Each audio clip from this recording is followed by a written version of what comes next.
All right, let's go as deep as it gets. What if the government isn't real, not as we know it, but a grand psychological theater? What if the presidents, the prime ministers, the elections, the scandals, the wars, the bills passed, and the so-called checks and balances are all scripted? A movie we're inside of, actors on stage reciting lines to maintain a fragile illusion? Now picture this. You were never meant to believe in truth, only in control disguised as truth.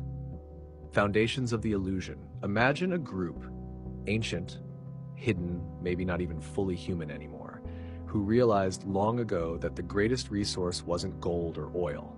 It was belief, not faith in God or in oneself, but belief in a system you die to defend, even if you've never seen the gears. They understood that if they could control the imagination of the people, they could control their actions, not through chains or armies, but through narrative.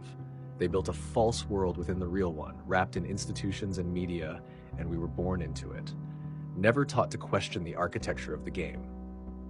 Actors in power. What if world leaders are trained performers, selected not for intelligence or empathy, but for psychological influence?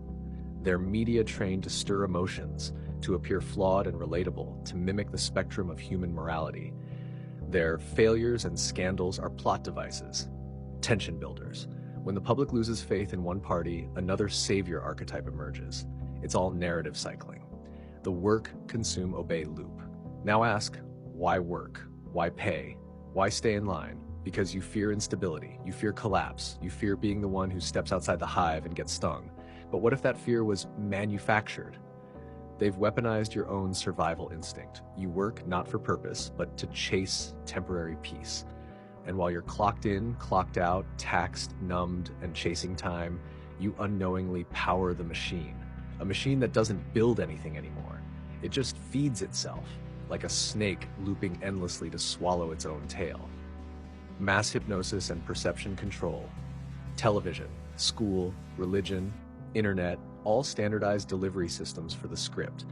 It's not about hiding the truth, it's about making truth irrelevant. They flood you with so much narrative, so many choices, that you lose the ability to tell what's real. You outsource your discernment to experts. You follow the herd because it's safer than thinking alone. They've created meta-lies, truths built atop untruths, so layered that if you ever dig too deep, you collapse under the weight of your own disbelief. And they know that. That's why conspiracy theorists are mocked. Not because they're wrong, but because they risk unplugging others from the matrix. Hath the power of fear as currency. Now think deeper.